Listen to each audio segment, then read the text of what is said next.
किसी ने बड़े कमाल की बात कही है कि जिंदगी में हमेशा दो तरह के लोगों से सावधान रहना। पहले वो जो आप में वो कमी बताएं जो आप में है ही नहीं, और दूसरे वो जो आप में वो खूबी बताएं जो आप में है ही नहीं। हाय गाइस, मेरा नाम है आरजे कार्तिक। एक छोटी सी कहानी, ये कहानी एक राजा की जिसके कोई संतान नहीं थी, उत्तराधिकारी नहीं चुन पा रहा था, बूढ़ा हो चला था और अब जरूरत थी इस राज्य को अगला राजा देने की। अपने मंत्रियों से बात की तो उन्होंने बताया कि सर आप किसी को अडॉप्ट कर लीजिए। किसी ने कहा कि महाराजा साहब आप तो किसी को अडॉप्ट करने के बजाय किसी को भी आपकी पसंद से चुन करके किसी भी मंत्री को राजा बना दीजिए। राजा को ये सब समझ में नहीं आया था। किसी ने उससे कहा कि कंपटीशन रखवा लीजिए। ये सुझाव उसे थोड़ा ठीक लगा तो उसने कहा कि काम करते हैं, किसी भी तरीके की कोई कंपटीशन नहीं होगी, सिंपल इंटरव्यू होगा। जो भी आएगा मुझसे बात करेगा और मैं बात करके पहचान लूंगा कि क्या वो अगला राजा बनने के लायक है या नहीं है। फिर किसी ने कहा कि काम करते हैं, इसमें आप क्राइटेरिया डाल दीजिए कि इस टाइप के लोग ही आ सकते हैं। तो राजा ने कहा नहीं, कोई भी आ सकता है, किसी भी उम्र का व्यक्ति आ सकता है और आकर के अगले राजा के लिए इंटरव्यू दे सकता है। अब ये जो साक्षात्कार वाली बात थी ये फैली पूरे राज्य में, धीरे धीरे लोगों को मालूम चला, गांव में पहुंची, कस्बों में पहुंची, शहरों में पहुंची, तो सब तरह के लोग वहां पहुंचने लगे राजमहल में। एक छोटा सा गांव था, वहां एक लड़का किसानी करता था, खेती करता था। उसे जब ये बात मालूम चली तो उसने अपने फादर को बोला कि मुझे भी जाकर के एक बार इंटरव्यू देना है। तो उसके फादर ने कहा कि देख लो, मुझे नहीं लगता कि कुछ हो पाएगा। तो उस लड़के ने कहा एक बार कोशिश करता हूँ। लड़के के घर वालों ने उसको हाँ कह दी। अब वो तैयार था अगले दिन इंटरव्यू पर जाने के लिए, लेकिन सवाल ये था कि उसके पास में ढंग के कपड़े नहीं थे।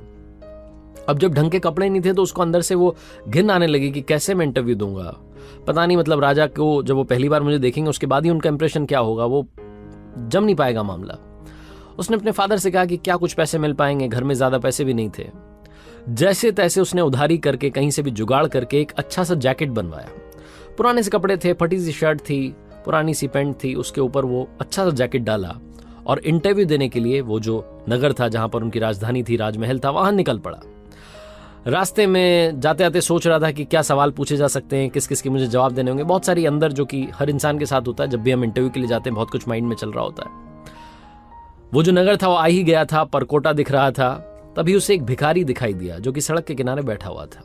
सर्दी का मौसम था, ठिठुर रहा था और उसने इस लड़के से कहा कि बाबूजी क्या मेरी मदद कर दोगे, मुझे कुछ ओढ़ने के लिए दे करके चले जाओ। इस लड़के के पास में कुछ भी नहीं था, ना पैसे थे, थोड़ा बहुत राशन लेकर के आया था खाने पीने के लिए। इसको लगा कि ये तो खाने पीने से तो काम चल नहीं पाएगा, इसको तो कपड़ा ही चाहिए। इसने अपने ऊपर देखा तो एक अच्छी सी जैकेट जो कि बड़ी मेहनत से इस तक पहुंची थी, उधारी के पैसे से पहनी हुई थी, जैसे तैसे जुगाड़ करके पहन के आया था कि चलो इससे इज्जत बच जाएगी, कुछ अच्छा लगेगा, इंप्रेशन चला जाएगा। इसके मन ने कहा कि यही उतार करके दे दो। लड़के ने यही जो जैकेट थी उतार करके उस भिखारी को दे दी। उसके बाद में वापस चल पड़ा आगे। उस नगर में पहुंचा, राजधानी में पहुंचा जहां पर कि राजमहल था। वहां गया, जो राजा के सैनिक थे उन्होंने रास्ता बताया कि यहाँ सराय में जाकर के रुक जाइए। 2-3 घंटे वहां आराम किया। उसके बाद में इसका इंटरव्यू का टाइम आया। बाल बना करके, वही पुराने से कपड़े थे, गंदे कपड़े। मन ही मन सोच रहा था कि पता नहीं क्या होगा, अब तो वो जैकेट भी चली गई है, सब कुछ खत्म होने वाला है, सब बिगड़ गया है। लेकिन कोई बात नहीं, अब यहाँ तक आ गया हूँ, पापा पूछेंगे कि क्या करके आया तो एक बार कम से कम ये तो बताऊंगा कि राजा साहब से मिल करके आया। तो राजा के कक्ष में पहुंचा, वहां राजा नहीं था। थोड़ी देर के बाद में राजा आया और जैसे ही राजा आया, ये लड़का जो था इसके पैरों के नीचे से जमीन खिसक गई। इसे समझ नहीं आया कि ये क्या हो गया है। वो जो राजा था वो वही भिखारी था जो कि थोड़ी देर पहले मिला था रास्ते में और जिसने इसका वो जो अनमोल जैकेट था वो ले लिया था। वो एक अच्छा सा कपड़ा जो पहन के आया था वो भी उसने ले लिया था। अब इससे बोला नहीं जा रहा था, समझ नहीं पा रहा था कि क्या रिएक्शन दूं। तो इसने बस ऐसे इशारों में पूछा कि क्या आप वही हैं जो मिले थे। तो राजा ने कहा कि हाँ, मैं वही भिखारी हूं जो थोड़ी देर पहले तुम्हें मिला था।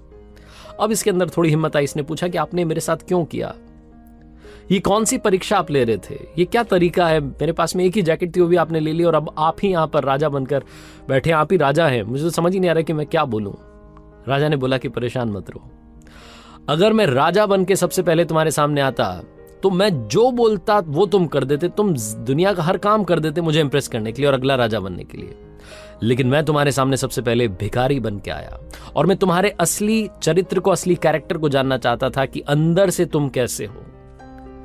सर्दी का मौसम है, ठिठुर रहा था वहां भिखारी बन के, तुम्हारे पास सिर्फ एक जैकेट था। मुझे नहीं लगता कि तुम्हारे पास ज्यादा कपड़े भी होंगे घर पर, बड़ी मुश्किल से तुम शायद ये लेकर के आए होंगे।